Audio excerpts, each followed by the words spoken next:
محمدی city centre فتح گڑھ agency road well پورہ سیالکوٹ۔ رابطہ محمد علی 0300613373 محمد عثمان 030061711415۔ ونتوکل علیہ ونعوذ باللہ من شرور انفسنا ومن سیئات اعمالنا من يهده الله فلا مضل له ومن يضلل فلا هادي له ونشهد أن لا إله إلا الله ونشهد أن محمدا عبده ورسوله أما بعد فإن خير الحديث كتاب الله وخير الهدي هدي محمد صلى الله عليه وسلم وشر الأمور محدثاتها وكل محدثة بدعة وكل بدعة ضلالة وكل ضلالة في النار وقال الله تبارك وتعالى في القرآن المجيد والفرقان الحميد أعوذ بالله من الشيطان الرجيم بسم الله الرحمن الرحيم قل يا عبادي الذين أسرفوا على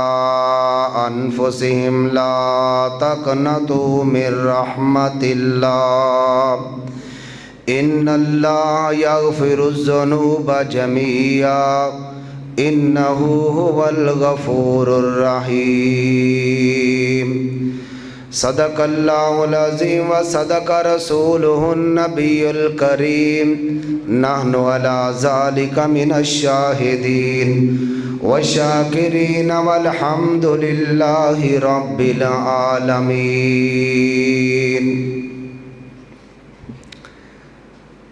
تعریفات اس وحدہ لا شریک کے لیے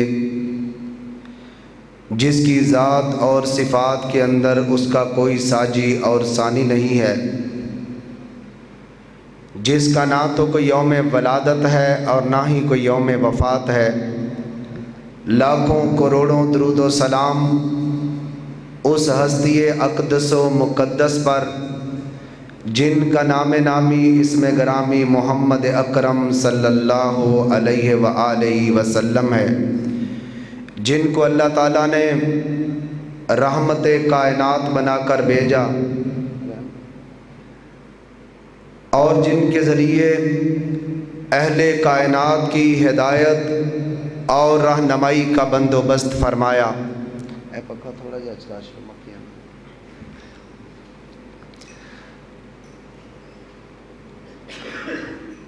واجب الاحترام سامعین محترم، رمضان المبارک کا مقدس مہینہ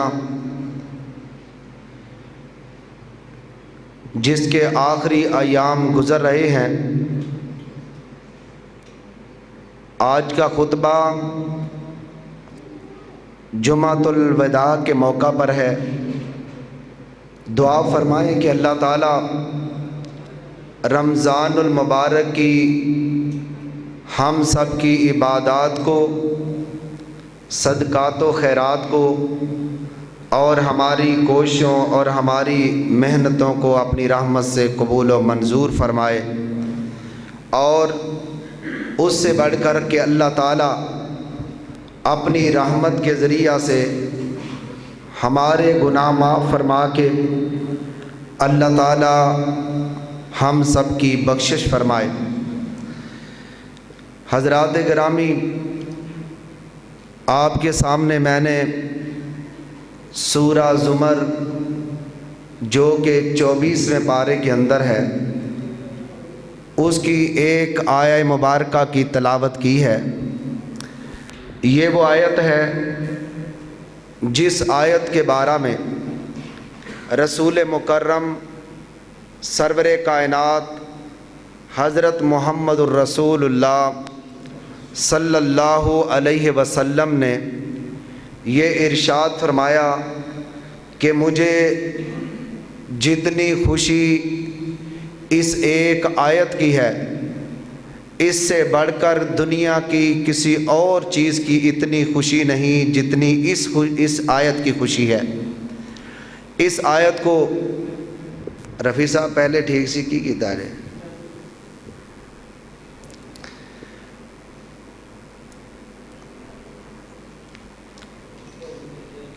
یہ جو آیت ہے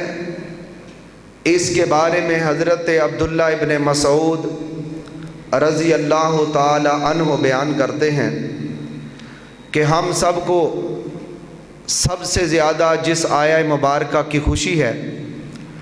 اور ہمیں خوش کر دینے والی جو آیت ہے وہ سورہ زمر کی یہی آیت ہے جس کے اندر اللہ تعالیٰ نے یہ ارشاد فرمایا ہے کہ قل یا عبادی الذین اسرفوا علی انفسہم لا تقنطوا من رحمت اللہ۔ یہ وہ آیت ہے، اگر اس کے معنی و مفہوم پر غور کریں اور اس کی آیت کے ایک ایک جز پر غور کریں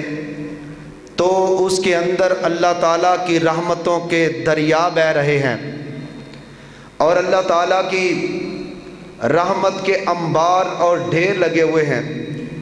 اللہ تعالیٰ کیا ارشاد فرماتے ہیں؟ قل، اے میرے پیارے رسول جناب محمد الرسول اللہ صلی اللہ علیہ وسلم، آپ لوگوں سے کہہ دیجئے، قل آپ کہہ دیجئے، اور اس کے بعد اللہ تعالیٰ ڈائریکٹ اپنے بندوں سے مخاطب ہو گئے ہیں۔ قل آپ کہہ دیجئے، آپ کی معرفت سے اور آپ کی وساطت سے اللہ تعالیٰ نے اعلان کروایا ہے۔ آپ علیہ السلام کی وساطت سے اعلان کروانے کے بعد اللہ تعالیٰ خود اپنے بندوں سے ڈائریکٹ مخاطب ہو گئے ہیں۔ قل کہہ دیجئے، پہلے رسول مکرم کو کہا اور پھر اس کے بعد یا عبادی، اے میرے بندوں کہا۔ یا عبادی، میرے بندوں، گناہ گاروں، خطا کاروں، معصیت کرنے والوں، نافرمانی کرنے والوں، تم سے غلطیاں ہو گئی، کوتاہیاں ہو گئی، اس کے باوجود اللہ تعالیٰ اپنے ان بندوں کو جو گناہ گار تھے، گناہ گاروں کو یا عبادی، میرے بندوں کہہ رہا ہے۔ آپ اندازہ کریں کہ اس ایک آیت کے ایک ایک جملے کے اندر کتنی بڑی رحمت ہے، اللہ کا کتنا بڑا احسان ہے، اللہ کی کتنی زیادہ برکات و فیوزات ہیں، اور یہ امت اسلامیہ کے لیے، انسانوں کے لیے کتنی بڑی اللہ تعالیٰ کی مہربانی اور شفقت ہے کہ اللہ تعالیٰ ان کو ان کے گناہوں کے باوجود یہ نہیں کہہ رہے کہ او گناہ گارو، خطا کارو، بلکہ اللہ کہہ رہے ہیں یا عبادی، اے میرے بندو۔ اللہ تعالیٰ نے اپنے بندے ان کو قرار دیا، اور ان کو جن کے بارے میں پھر ارشاد فرمایا الذین اسرفوا علی انفسہم، اپنی جانوں پر ظلم کرنے والوں، نافرمانی کر کر کے تھک جانے والوں، گناہ گاروں، خطا کاروں، اور میرے احکام کو بجا نہ لانے والوں، قرآن اور حدیث کے مطابق اپنی زندگی نہ گزارنے والوں، کمیاں کرنے والوں، کوتاہیاں کرنے والوں، گناہ گاروں، ان کو اللہ تعالیٰ نے اپنے بندے کہہ کے اس کے بعد اللہ تعالیٰ نے یہ کہا الذین اسرفوا علی انفسہم، اپنی جانوں کے اوپر تم نے ظلم کر لیے، نافرمانی کر کے تم نے اپنی جانوں کے اوپر ظلم کیے، زیادتیوں کے اپنے اوپر پہاڑ توڑ لیے، اور خود گناہوں کے اندر، اللہ کی نافرمانیوں کے اندر اتنے ڈوب گئے کہ تمہارا سارے کا سارا جسم جو ہے وہ گناہوں سے بھرا ہوا ہے۔ الذین اسرفوا علی انفسہم، اے گناہ گارو، خطا کارو، لا تقنطوا من رحمت اللہ، اللہ کی رحمت سے مایوس نہ ہونا، اللہ کی رحمت سے نا امید نہ ہونا، اللہ کی رحمت سے اپنے آپ کو محروم نہ سمجھنا، اور یہ نہ سمجھنا کہ ہمارے گناہ بڑے ہیں۔ انسان اپنی زندگی کے آخری ایام سے پہلے یعنی موت سے پہلے جب بھی اس کو زندگی کے اندر موقع مل جائے وہ اپنے گناہ بڑے لے کے آئے اور آ کے صدقے دل کے ساتھ اللہ تعالیٰ سے توبہ کرے، اللہ کی طرف رجوع کرے، اللہ تعالیٰ سے معافی مانگے، اپنے ان گناہوں پر شرمندگی اختیار کرے اور اپنے گناہوں کو چھوڑ دینے کا پکا عہد اور وعدہ کرے اور پھر اس پر کار بند رہے۔ اللہ تعالیٰ ارشاد فرماتے ہیں لا تقنطوا من رحمت اللہ، لوگو میری رحمت سے تم نے نا امید نہیں ہونا، تم اپنے گناہوں کی طرف نہ دیکھو بلکہ میری رحمت کی طرف دیکھو۔ اس کا یہ مطلب نہیں ہے کہ آدمی اس نیت سے گناہ کرتا جائے کہ میں نے گناہ کرنا ہے، اللہ کی نافرمانی کرنی ہے اور پھر اس کے بعد میں اللہ تعالیٰ سے معافی مانگ لوں گا، اللہ سے توبہ کر لوں گا اور اللہ تعالیٰ سے معذرت کر کے پھر دوبارہ اسی طرح کے کاموں کے اندر شروع ہو جائے۔ اس کے متعلق نہیں، بلکہ یہ کہ صدق دل کے ساتھ، سچائی کے ساتھ یا ایھا الذین آمنوا توبوا الی اللہ توبۃ نصوحا، اور توبہ نصوحا کرنی ہے یعنی پکی توبہ کرنی ہے، یہ نہیں کہ پہلے توبہ کی پھر توبہ کی، توبہ کر کے توبہ کی، تیری اس توبہ سے توبہ بھی توبہ توبہ کر اٹھی، اس طرح نہیں، بلکہ گناہ کیا ہے اس کے بعد معافی مانگ لی، پھر انسان ہونے کی وجہ سے لامحالہ غلطی ہو گئی پھر معافی مانگ لی۔ اس طرح انسان کو ہر بار جب بھی غلطی ہو جائے اللہ تعالیٰ سے معافی مانگنی چاہیے۔ اللہ تعالیٰ نے قرآن کریم کے اندر یہ جو آیت نازل کی ہے اس کے بارے میں رسول مکرم نے ارشاد فرمایا مجھے سب سے زیادہ جس آیت کی خوشی ہے وہ یہ آیت ہے کہ اللہ تعالیٰ نے بندوں کو معاف کرنے کی ذمہ داری لی اور یہ کہا کہ میرے بندو میری رحمت سے تم نے مایوس اور نا امید نہیں ہونا۔ قل یا عبادی الذین اسرفوا علی انفسہم لا تقنطوا من رحمت اللہ، اللہ کی رحمت سے زندگی کے کسی حصہ کے اندر بھی مایوسی اختیار نہیں کرنی۔ تم اپنے گناہوں کی طرف نہ دیکھو، اللہ کی رحمت بے قرار کی طرف دیکھو جس کا کوئی کنارہ نہیں، جس کی کوئی حد نہیں، جس کی کوئی مدت نہیں، جس کی کوئی مہلت نہیں، وہ اتنی زیادہ اللہ کی رحمت جس کا ساری کائنات میں سے کوئی بھی مقابلہ نہیں کر سکتا۔ اللہ تعالیٰ نے یہ آیت جو ارشاد فرمائی لا تقنطوا، تم نا امید نہ ہونا، من رحمت اللہ، اللہ تعالیٰ کی رحمت سے۔ آگے فرمایا ان اللہ یغفر الذنوب جمیعا، بے شک اللہ تعالیٰ تمہارے تمام گناہوں کو معاف فرما دے گا۔ جمیعا کا لفظ یہ کہتا ہے کہ تمام گناہوں کو، یہ شرط نہیں کہ چھوٹے گناہ ہوں گے تو پھر معاف ہوں گے، بڑے گناہ ہوں گے تو تب معاف ہوں گے، یا پھر اتنے معاف ہوں گے اور اتنے باقی رہ جائیں گے۔ اخلاص کے ساتھ توبہ کرنا انسان کا کام ہے، زندگی کے پہلے سارے گناہ معاف فرما دینا یہ اللہ تعالیٰ کی رحمت ہے اور اللہ تعالیٰ کا کام ہے۔ قرآن کریم نے ارشاد فرمایا ان اللہ یغفر الذنوب جمیعا، کہ اللہ تعالیٰ تمہارے سارے گناہ، تمام گناہوں کو اللہ تعالیٰ معاف فرما دے گا۔ اور آگے فرمایا انہ هو الغفور الرحیم، بے شک واقعی بالیقین اللہ بخشنے والا مہربان ہے۔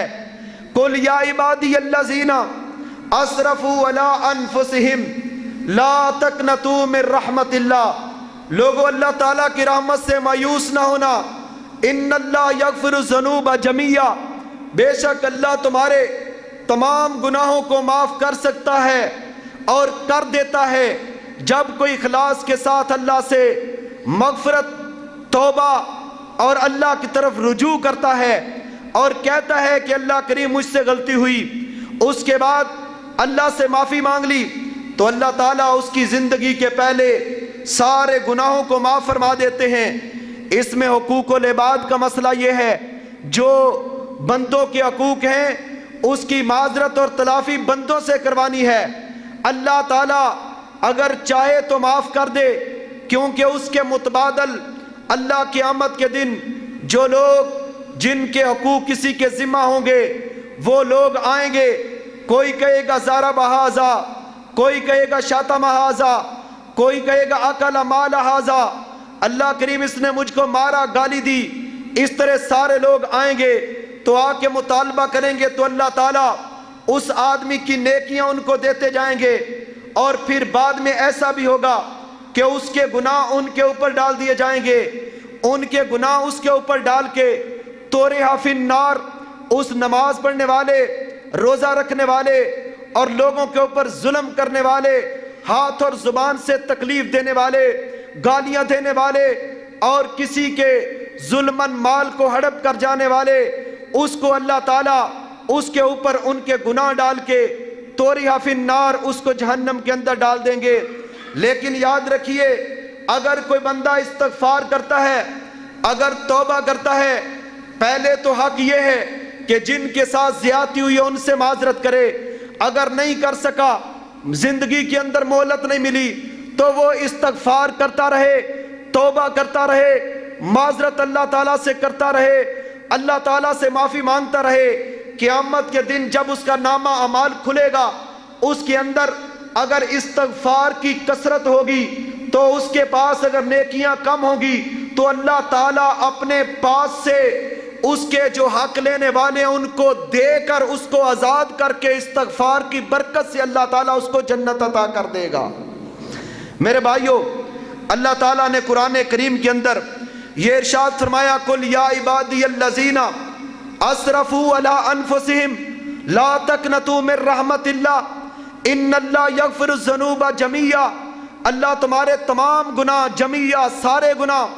اللہ تعالیٰ تمہارے معاف کرے گا، انہ هو الغفور الرحیم، بے شک وہ اللہ بخشنے والا مہربان ہے۔ اس کے اندر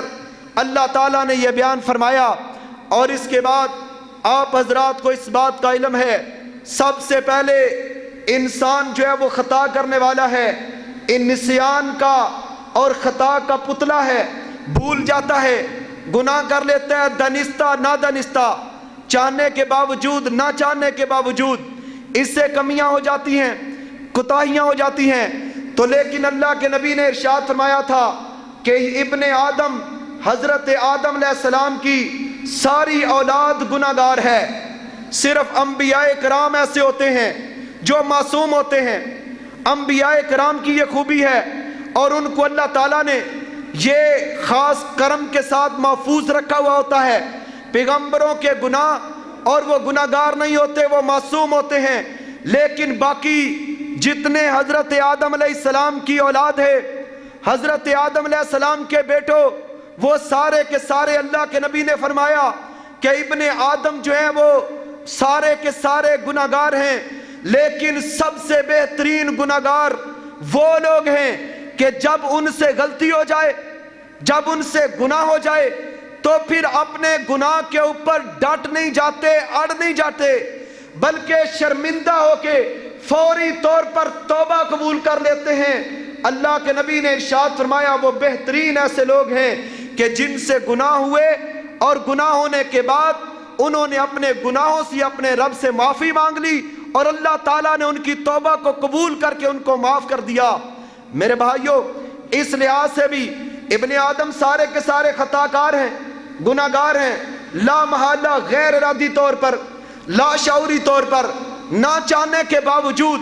انسان کی سوچ فکر کچھ اور ہوتی ہے،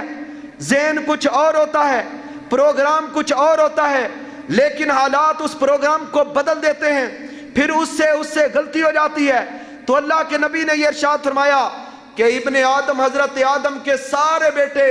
خطا کار ہیں، لیکن بہترین خطا کار وہ ہیں جو توابون ہے یعنی توبہ کر کے اللہ سے اپنی خطاؤں کی معافی مانگنے والے ہیں۔ دو قسم کے خطا کار ہوتے ہیں، ایک وہ گناہگار جو اپنے گناہوں پہ ڈٹ جائیں، ایک وہ گناہگار جو اپنے گناہوں پہ اڑ جائیں، جو اپنے گناہوں پہ فخر کریں، جو اپنے گناہوں پہ تکبر کریں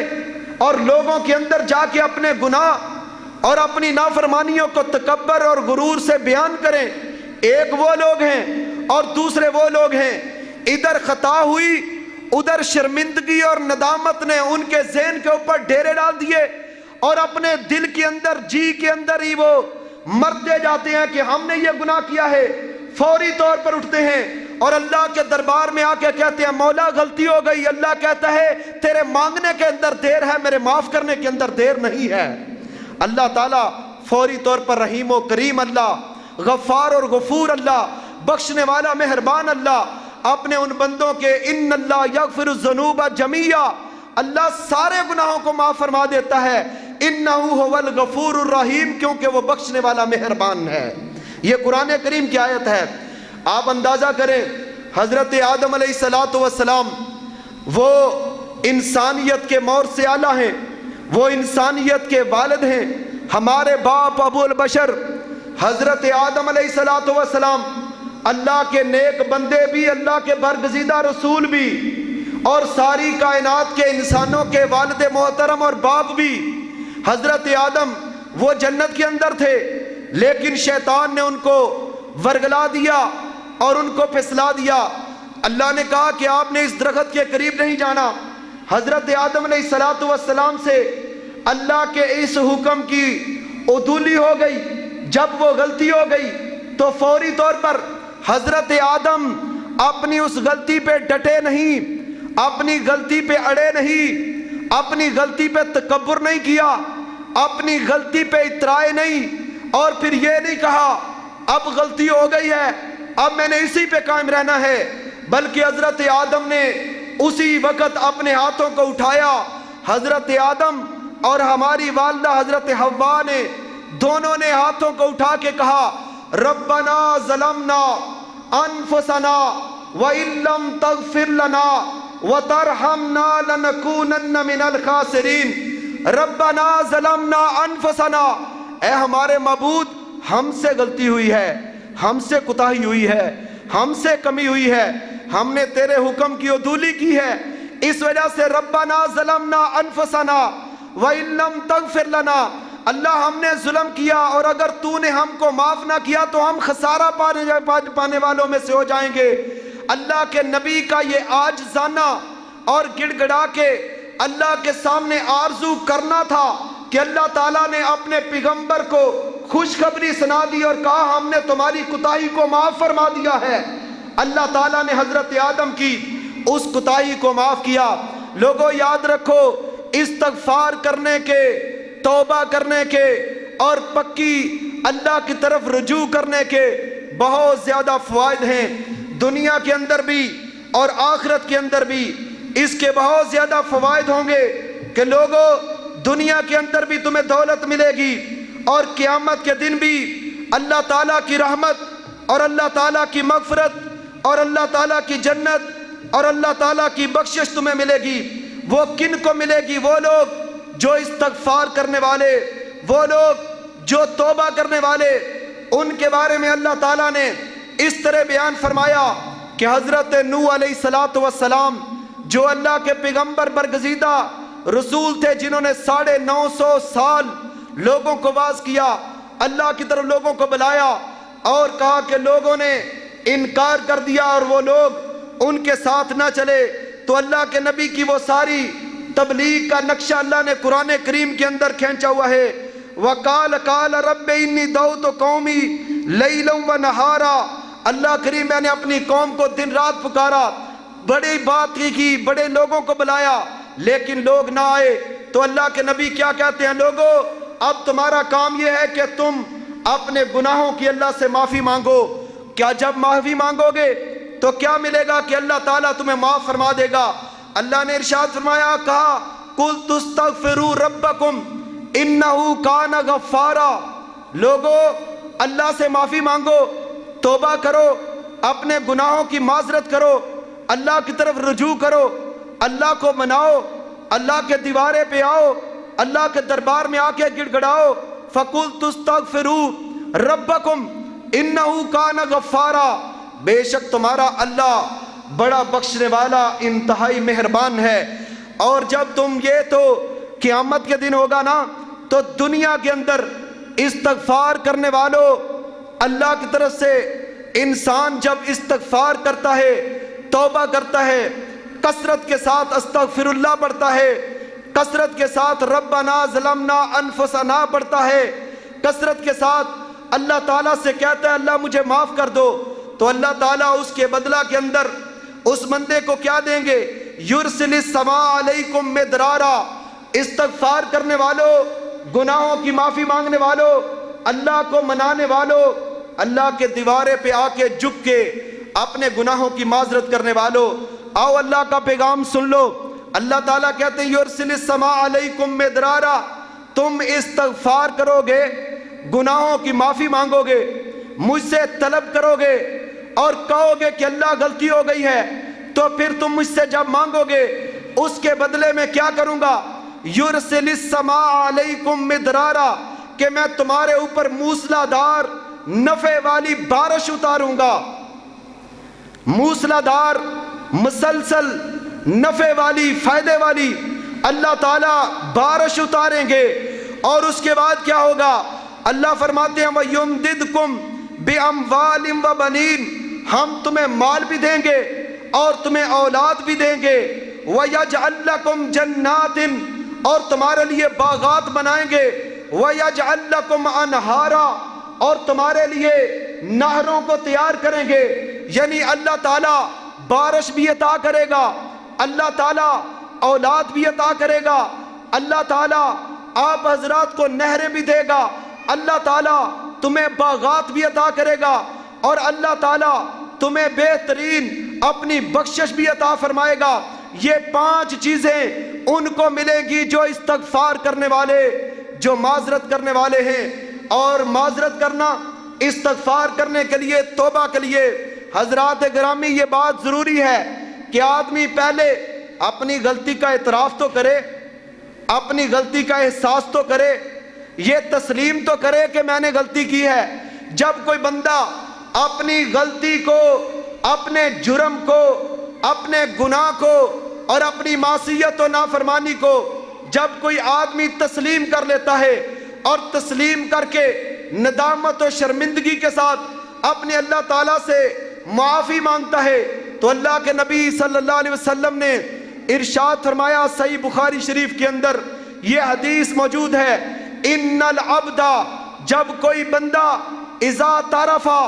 اعتراف کرتا ہے اور وہ توبہ کرتا ہے، تاب اللہ علیہ، تو اللہ تعالیٰ اس کی توبہ کو قبول کر کے اس بندے کے گناہوں کو معاف فرما دیتے ہیں۔ قرآن کریم کی آیت بھی یہی کہہ رہی ہے، ان اللہ یغفر الذنوب جمیعا،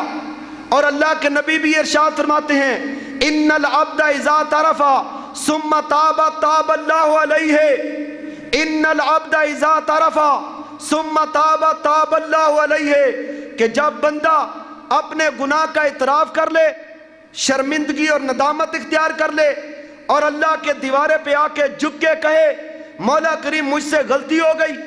اللہ کریم مجھ سے یہ گناہ ہو گیا، اللہ مجھ سے یہ نافرمانی ہوئی، ثم تاب، پھر توبہ کرتا ہے، اللہ تعالیٰ تاب اللہ علیہ، اس کی توبہ کو قبول فرما کے اس کے گناہوں کو معاف فرما دیتا ہے۔ میرے بھائیو، اللہ تعالیٰ بخشنے والا مہربان ہے۔ ایک تو اللہ تعالیٰ نے یہ ارشاد فرمایا، اور دوسری جگہ پر اللہ نے قرآن کریم کے اندر ارشاد فرمایا، لوگوں یاد رکھو یہ تمہارے اعمال جو ہیں، جو تمہارے گناہ ہیں، ان کے بارے میں اللہ تعالیٰ سے معافی مانگو، اللہ تعالیٰ تمہیں معاف فرما دے گا۔ اللہ تعالیٰ معاف کرنے والا ہے اور اللہ تعالیٰ بخشنے والا ہے کن بندوں کو؟ جو کہ توبہ کرنے والے ہیں۔ نبی اکرم صلی اللہ علیہ وسلم نے ارشاد فرمایا کہ توبہ کرنے سے اللہ تعالیٰ کو، بندوں کے توبہ کرنے سے اللہ تعالیٰ کو بہت زیادہ خوشی ہوتی ہے۔ اس طرح کہ اللہ کے نبی نے ایک مثال سمجھا دی صحابہ اکرام کو بٹھا کے، اور کہا میرے صحابہ، ایک بندہ جب کسی صحرا کے اندر چل رہا ہو، ہر طرف ریگستان ہے اور ریت کا سمندر ہی نظر آ رہا ہے اور اسی طرح گرمی کی شدت ہے، اس نے اپنی اونٹنی کو جس کے اوپر اس کا دانا پینا، کھانا پینا، اس کی خوراک بھی موجود ہے اور اس کے اوپر خود بھی بیٹھا ہوا ہے، اسی طرح سفر کرتے ہوئے وہ ریگستان کے اندر، صحرا کے اندر ہے، اس صحرا کے اندر اس آدمی نے وہاں پر اسی طرح بیٹھا ہوا سویا ہوا ہے آرام کرنے کے لیے۔ جب وہ سو گیا تو سونے کے بعد اس کی وہ اونٹنی جو ہے وہ دانے لے کے، خوراک لے کے، پانی لے کے وہ دور دراز کے علاقے میں چلی جاتی ہے۔ وہ بڑا گھومتا پھرتا ہے، تلاش کرتا ہے کہ وہ میرا اونٹ وہ کدھر گیا،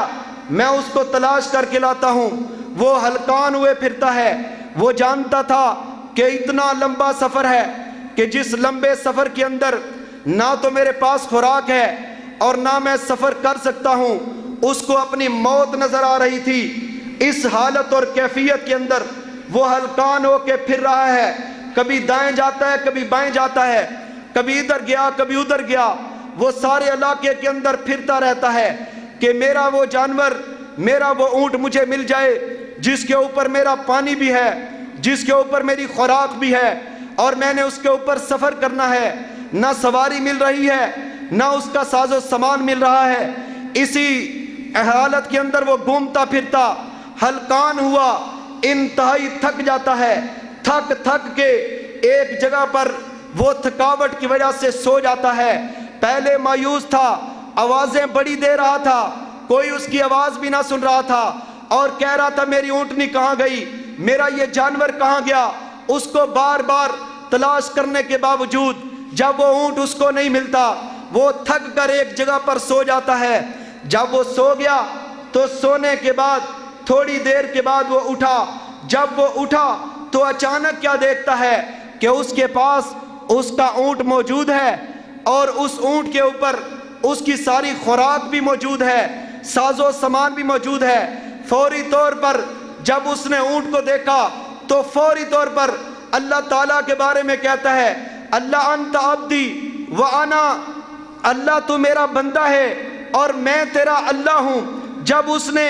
خوشی کے اندر اس طرح الفاظ کہے، یعنی خوشی کے اندر وہ معاف ہو گیا اور اس کا ذہن کام نہیں کر رہا تھا۔ چاہیے تو یہ تھا نا وہ کہتا کہ اللہ تو میرا اللہ ہے اور میں تیرا بندہ ہوں، بلکہ خوشی کے اندر وہ اپنی موت سے سمجھو اپنے آپ کو بچتے ہوئے دیکھ کے،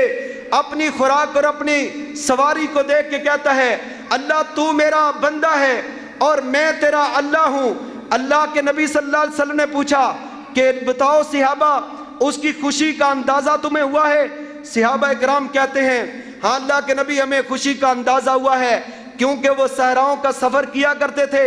وہ جانتے تھے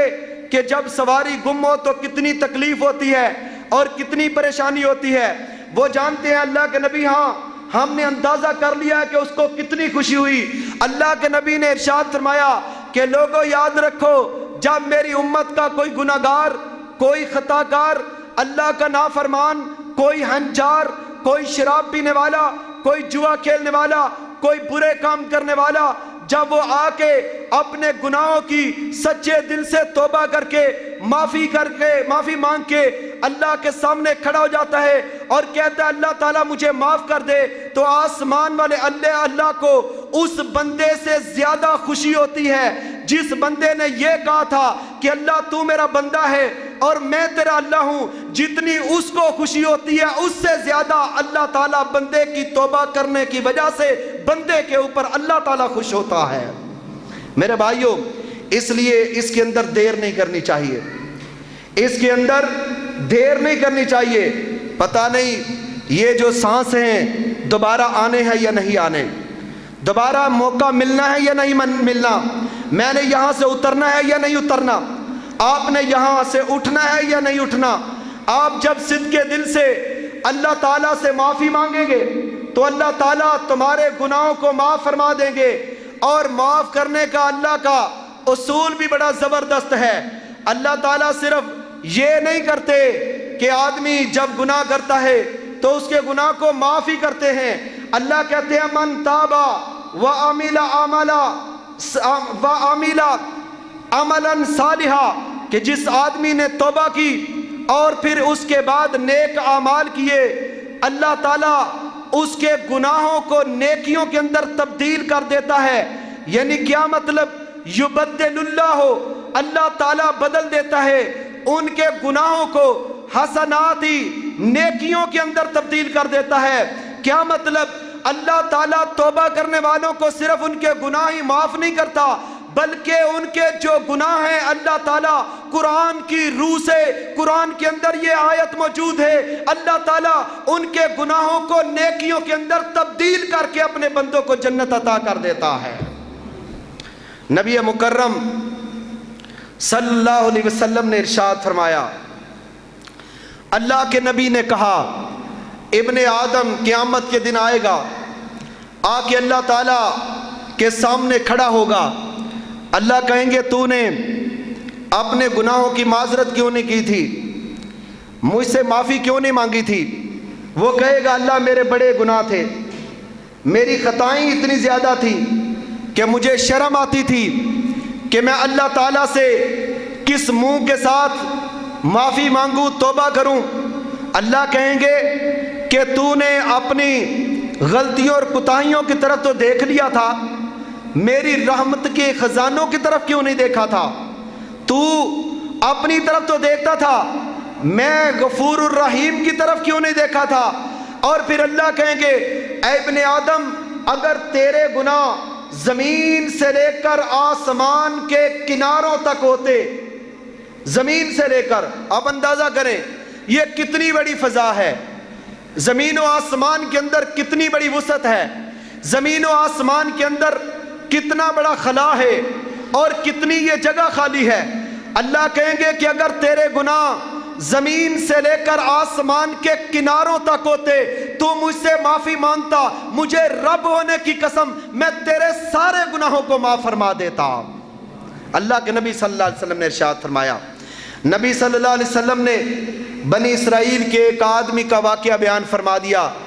جس کا نام ذل کفل تھا، بڑا گناہگار تھا، انتہائی بدکار تھا، بہت خطا کار تھا، بڑا ہی نافرمان تھا، کوئی جرم ایسا نہیں تھا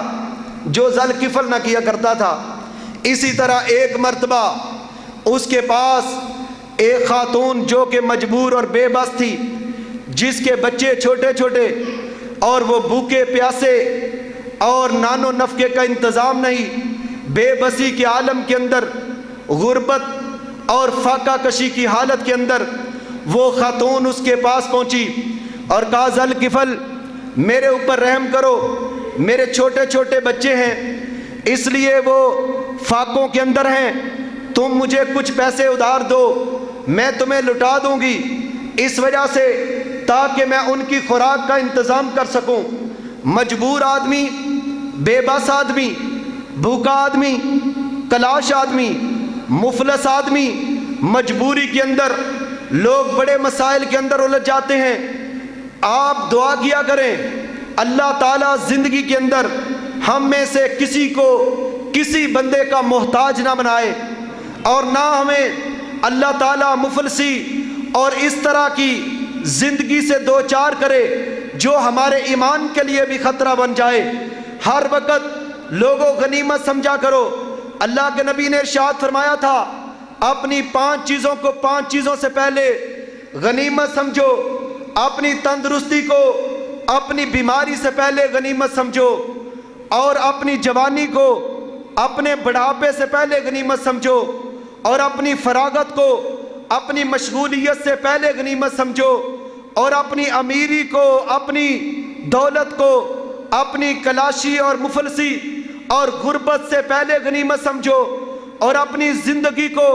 اپنی موت سے پہلے غنیمت سمجھو۔ یعنی کیا مطلب؟ یہ غربت ایک ایسی چیز ہے جو لوگوں کو بڑے بڑے مسائل کے اندر الجھا کے رکھ دیتی ہے۔ ہمارا مذہب اسی لیے کہتا ہے غریبوں کے ساتھ معاونت کیا کرو، ان سے تعاون کیا کرو، بغیر کسی لالچ کے اور بغیر کسی غرض کے اللہ کی رضا کے لیے تم تعاون کرو، اللہ تعالیٰ اس کے بدلے میں تمہیں 700 سے زیادہ 700 گنا سے زیادہ عطا کرے گا۔ تم کسی غریب کے سر پہ ہاتھ رکھو، اللہ تم پر اپنی رحمت کا ہاتھ رکھے گا۔ اس وجہ سے غربت سے ہر وقت پناہ مانگنی چاہیے کہ لوگ مجبور کس طرح، چھوٹے چھوٹے بچوں کی بھوک اس عورت سے دیکھی نہیں جا رہی، اپنے اس چچا زاد بھائی کے پاس گئی، جا کے کہتی ہے ذوالکفل مجھے ادھار دو، میں اپنے بچوں کی خوراک کا انتظام کرنا چاہتی ہوں۔ اس آدمی نے جو کہ بدکار تھا، گندا تھا، برا تھا، غلیظ تھا، گناہگار تھا اور انتہائی جرائم پیشہ تھا، برے اعمال کا ارتکاب کرنے والا، گندے دماغ والا، گندے ذہن والا تھا، اس نے اپنے ذہن کی خباثت کے مطابق اس عورت سے بات کی، کہا تمہیں پیسے تو ملیں گے لیکن اس کے عوض کے اندر تمہیں اس طرح چلنا ہوگا۔ اس عورت نے سوچا نہ کی، اس کے باوجود بار بار جب اپنے بچوں کی بھوک اور اپنی مجبوری کو دیکھا، نہ چاہنے کے باوجود وہ اللہ کی بندی اس بات پر اس سے معاہدہ کرتی ہے، ٹھیک ہے۔ جب یہ بات ساری ہو گئی اس کے بعد وہ آدمی جس کا نام ذوالکفل تھا اس نے اس کو پیسے دیے۔ جب وقت گناہ آیا اور اس وقت اس حالت اور کیفیت کے اندر تو اس عورت کے چہرے کا رنگ بدل گیا، اس عورت کے چہرے کا رنگ بدل گیا اور اس کے چہرے کے اوپر سے اتنی بڑی بے بسی نظر آ رہی تھی، ایسے سہمی اور ڈری ہوئی اور بالکل پریشانی اور غم کی حالت کے اندر اس کے چہرے کا رنگ بدلا ہوا ہے۔ ذوالکفل نے جب اس خاتون کی طرف دیکھا، کہا بی بی کیا مسئلہ ہے کہ تم کیوں ڈر رہی ہو؟ میرے محل بڑے مضبوط ہیں، کوئی یہاں آ نہیں سکتا، قانون مجھ تک نہیں پہنچ سکتا، تم کس بات پہ ڈرتی ہو؟ اس خاتون نے جب یہ بات سنی تو اس کے پاؤں کے نیچے سے زمین نکلی ہوئی تھی، بیدے لرزاں کی طرح وہ گناہ کرنے سے پہلے کانپ رہی تھی۔ اس نے کہا ذوالکفل میں نے آج تک اللہ تعالیٰ کی بغاوت نہیں کی ہے، میں نے آج تک اللہ تعالیٰ کی نافرمانی نہیں کی ہے، میں نے پوری زندگی کے اندر اس طرح کے گناہ کا ارتکاب نہیں کیا، مجھے ڈر لگتا ہے کہ میرا قیامت کے دن معبود مجھ سے اس کے بارے میں سوال کرے گا تو میں اپنے رب کو چہرہ کون سا دکھاؤں گی؟ مجھے اپنے رب سے شرم اور حیا آ رہی ہے اور اپنے رب سے ڈر آ رہا ہے۔ جب اس عورت نے یہ بات کہی، بات جو دل سے نکلتی ہے وہ اثر ضرور رکھتی ہے، دل کی بات اس کے دل پر مؤثر ہوئی، اس کے دل پر اثر ہوا، وہ حیران ہو گیا، کہنے لگا اس عورت نے تو ابھی جرم نہیں کیا تو اپنے معبود سے، اپنے اللہ سے اتنا زیادہ ڈر رہی ہے، اور میں ذوالکفل وہ ہوں جو ساری زندگی گناہوں کے اندر، ساری زندگی خدا کی نافرمانیوں کے اندر، ساری زندگی جرائم کے اندر، ساری زندگی اللہ کو ناراض کرنے کے اندر میں نے پوری زندگی کو گزار دیا۔ فوری طور پر اس کے دل کے اندر لوگوں ڈر آ گیا، اس کے دل کے اندر اللہ کا خوف آ گیا، فوری طور پر توبہ کرتا ہے، کہا مولا میں نے اس پہلے گناہ کیے، آج کے بعد میں گناہ نہیں کروں گا۔ اور وہی 60 دینار اس عورت کو دے کے کہتا ہے بی بی گواہ رہو میں نے یہ 60 دینار تمہیں اللہ کے لیے دیے ہیں، مجھے اللہ تعالیٰ معاف کر دے، توبہ کرتا ہوں پکی سچی۔ یہ کہہ کے وہ عورت چلی جاتی ہے۔ اسی رات نبی مکرم نے ارشاد فرمایا ذوالکفل کا انتقال ہو گیا، اسی رات اپنے گھر میں وہ فوت ہو گیا۔ جب صبح دن ہوا لوگوں نے دیکھا، پتا چلا کہ ذوالکفل فوت ہو گیا ہے، لوگوں نے خوشیاں منائی، لوگ سمجھتے تھے یہ وہی ذوالکفل ہے جو اتنا بڑا گناہگار تھا، یہ وہی ذوالکفل ہے جو لوگوں کے اوپر دست درازی کرتا تھا، یہ وہی ذوالکفل ہے جو اللہ کا بڑا نافرمان تھا، یہ ہنجار تھا، بد کردار تھا، یہ بد اخلاق تھا، بد سیرت تھا، یہ مر گیا ہے۔ لوگ خوشی منانے لگے۔ لوگوں یاد رکھو جب کوئی برا آدمی، گناہگار آدمی، لوگوں کو تنگ کرنے والا آدمی، لوگوں کے اوپر ظلم کرنے والا، لوگوں پر زیادتیاں کرنے والا، جب کوئی آدمی مرا کرتا ہے لوگ اس پر خوش ہوا کرتے ہیں، اور جب کوئی نیک آدمی اللہ والا لوگوں کے ساتھ احسان اور نیکی کرنے والا جب دنیا سے جایا کرتا ہے تو آسمان والے اللہ کے وہ بندے وہ انتہائی مغموم اور پریشان ہو جایا کرتے ہیں۔ اسی حالت کے اندر وہ لوگوں نے کہا شکر ہے لوگوں کی جان چھوٹ گئی ہے۔ جب لوگ آئے تو کیا دیکھتے ہیں؟ اللہ اکبر کبیرہ، وہ گناہگار تھا، بد کردار تھا، لیکن اس نے صدق دل کے ساتھ توبہ کر لی، سچے دل سے اللہ کو منا لیا، اللہ سے کہہ دیا مولا کریم غلطی ہو گئی، اسی حالت میں وہ مر گیا، توبہ کر کے دنیا سے گیا، تو اللہ تعالیٰ کے نبی نے ارشاد فرمایا اللہ تعالیٰ نے اس گناہگار کی توبہ کو ایسا قبول کیا کہ فرشتوں کے ذریعہ سے اس کے دروازے کی چوکھٹ کے اوپر تحریر فرما دیا ان اللہ قد غفر الکفلا، لوگوں کفل کو گناہگار نہ کہو، یہ ایسی توبہ کر کے مرا ہے کہ اللہ نے اس کی زندگی کے گناہوں کو معاف فرما دیا ہے۔ میرے بھائیوں، توبہ کرنا یہ بڑے لوگوں کا کام ہے۔ وہ سعدی شرازی رحمہ اللہ تعالیٰ نے ایک بڑا زبردست شعر فارسی میں کہا ہے، وہ کہتے ہیں توبہ کردن در جوانی، توبہ کردن شیوائے پیغمبری، در جوانی توبہ کردن شیوائے پیغمبری، وقت پیری گرگ ظالم می شود پرہیزگار۔ جوانی کے اندر توبہ کرنا پیغمبروں کا طریقہ ہے، جوانی کے اندر توبہ کرنا اللہ کے نبیوں کا شیوا ہے۔ بڑھاپے کے اندر تو جو ظالم بھیڑیا ہوتا ہے وہ بھی کہہ دیتا ہے ہم شریف ہو گئے ہیں، وہ یہ بات کہہ دیتے ہیں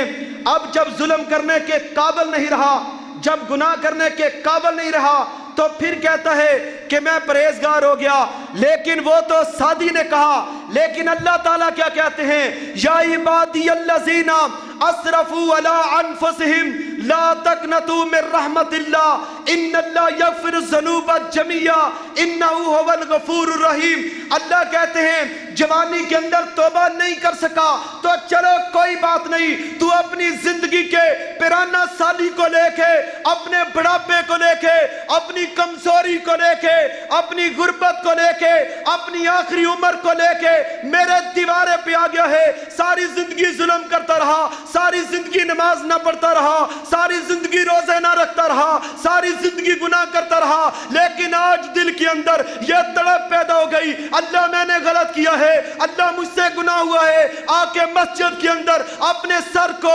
سجدے میں رکھ کے اپنے مولا سے معافی مانگتا ہے۔ اللہ کہتے ہیں میں نے ساری تیری زندگی کے پہلے گناہوں کو معاف کر دیا ہے۔ پھر یہیں پہ بس نہیں، قرآن یہ کہتا ہے اللہ اس کی ساری زندگی کے بڑے بڑے گناہوں کو معاف کر کے نیکیوں میں تبدیل کر کے اس کو جنت عطا کر دیتا ہے۔ یہی وجہ ہے اللہ کے نبی نے ارشاد فرمایا تھا کہ لوگوں یاد رکھو مجھے سب سے زیادہ قرآن کی جس آیت کی خوشی ہے وہ یہ قرآن کریم کی یہ آیت ہے کہ یا عبادی الذین اسرفوا علی انفسہم لا تقنطوا من رحمت اللہ۔ گناہگارو ہنجارو، آجو رمضان مبارک کا مہینہ ہے، اس مہینہ کے اندر اللہ کے نبی نے ارشاد فرمایا جنت کے دروازے کھول دیے جاتے ہیں، جہنم کے دروازے بند کر دیے جاتے ہیں اور شیاطین مردودوں کو جکڑ دیا جاتا ہے۔ اللہ کا منادی کرنے والا اعلان کرتا ہے کوئی ہے بخشش مانگنے والا اس کو بخشش دے دی جائے، کوئی ہے گناہوں سے معافی مانگنے والا اس کو معاف کر دیا جائے۔ لوگوں یاد رکھو ہمارے آنے میں دیر ہے، اللہ کے معاف کرنے کے اندر دیر نہیں۔ اس کا مطلب یہ نہیں کہ آدمی توبہ کر کے پھر اسی طرح گناہ کرتا رہے۔ یاد رکھو یہ رمضان مبارک کے روزے فرض کرنے کا مقصد بھی یہ تھا کہ ہم توبہ کر لیں اور اس کے بعد ہم پکے ایمان والے بن کے تقوی اختیار کر کے ہر گناہ سے، ہر نافرمانی سے، اللہ کی بغاوت سے، قرآن و سنت کی مخالفت سے، بدعملی سے پرہیز کر کے متقی اور پرہیزگار بن جائیں لعلکم تتقون، تاکہ تم متقی اور پرہیزگار بن جاؤ۔ جب کوئی توبہ کرتا ہے اللہ اس کے گناہوں کو معاف فرما دیتا ہے۔ اللہ کے نبی نے ارشاد فرمایا جب کوئی آدمی ان العبد اذا اعترف، جب آدمی اللہ تعالیٰ کے سامنے اپنے گناہ کا اعتراف کر لیتا ہے تو پھر اللہ تعالیٰ سے کہتا ہے ثم تاب تاب اللہ علیہ، پھر وہ توبہ کرتا ہے تو اللہ تعالیٰ اتنا غفور الرحیم ہے کہ اس کی توبہ کو قبول فرما کے اللہ اس کے گناہوں کو معاف فرما کے جنت عطا کر دیتا ہے۔ میرے بھائیوں، آج کے خطبہ جمعۃ المبارکہ کے اندر میں نے آپ سے صرف اتنی درخواست کرنی ہے، ابھی تقریباً 2-3 روزے باقی ہیں، رمضان مبارک کا مہینہ ہے، اس مہینے کے اندر اللہ کی رحمتوں کی سیل لگی ہوئی ہے، بڑی برکتیں، بڑی رحمتیں ہیں۔ اللہ تعالیٰ نے بڑی بخششوں کے دروازے کھولے ہوئے ہیں۔ ہر رات کو اللہ تعالیٰ، ہر دن کو لا تعداد لوگوں کو اللہ تعالیٰ معاف کرتا ہے۔ آپ دعا کیا کریں اللہ تعالیٰ ہمیں متقی اور پرہیزگار بنائے، اپنے گناہوں کی، اپنی کوتاہیوں کی معافی مانگ کے اللہ تعالیٰ کو راضی کریں۔ اس کو منانے کے اندر کوئی دیر نہیں لگتی۔ جب بندوں کو منانا ہو تو اس کے لیے بڑے پاپڑ بیلنے پڑتے ہیں، جب اللہ کو منانا ہو تو اس کے لیے کیا ہے؟ اللہ اکبر کبیرہ۔ اللہ کے نبی نے ارشاد فرمایا، جب بندہ ندامت اور شرمندگی کے ساتھ اپنے ہونٹوں کو تھوڑا سا ڈھیلا کر کے اور اپنی آنکھوں کو نم کر کے اپنے ہاتھوں کو اللہ کے سامنے پھیلا کے جب آدمی اللہ تعالیٰ سے بخشش مانگتا ہے، اس کی آنکھ سے جو ایک قطرہ آنسو کا گرتا ہے، اور بخشش مانگنے والوں، توبہ کرنے والوں، اللہ کی مغفرت کے طلبگاروں، اللہ کی جنت کے طلبگاروں، اللہ کو راضی کرنے والوں، آؤ اللہ کے نبی کی حدیث سن لو، سرور کائنات کا فرمان سن لو۔ آپ کے لیے کتنی بڑی اللہ کے نبی نے بات اور کتنی خوشخبری سنا دی کہ جب کوئی بندہ صدق دل کے ساتھ، سچائی کے ساتھ اللہ تعالیٰ سے معافی مانگتا ہے، اور اللہ کے جلال کی وجہ سے، اللہ کے خوف کی وجہ سے، اللہ کے رعب کی وجہ سے اور اپنے گناہوں کی وجہ سے جب اس آدمی کی آنکھ کے اندر سے صرف ایک آنسو گرتا ہے، تو لوگوں، آنکھ سے گرنے والا ایک آنسو تمہارا جو ہے وہ جہنم کی آگ کو بجھانے کے لیے کافی ہو جاتا ہے۔ ایک آنسو جو جہنم کی آگ کو ٹھنڈا کر دیتا ہے۔ صدق دل سے کوئی خدا کے در پہ آ کے تو دیکھے، اپنے رب کو منا کے تو دیکھے، اپنی آنکھوں سے آنسو بہا کے تو دیکھے، اپنے رب سے لو لگا کے تو دیکھے۔ بندو، ہمارے جانے میں دیر ہے، اللہ کے معاف کرنے میں دیر نہیں۔ قل یا عبادی الذین اسرفوا علی انفسہم لا تقنطوا من رحمت اللہ ان اللہ یغفر الذنوب جميعا انہ هو الغفور الرحیم۔ اللہ تعالیٰ مجھے اور آپ کو سچی توبہ کر کے اللہ کو راضی کرنے کی اللہ میں توفیق عطا فرمائے۔ ہمارے صغیرہ کبیرہ، چھوٹے بڑے سارے گناہ معاف فرما کے اللہ اپنے ان سارے بندوں کی بخشش فرما کے اپنی جنت الفردوس میں اعلیٰ مقام عطا فرمائے۔ وآخر دعوانا ان الحمد للہ رب العالمین۔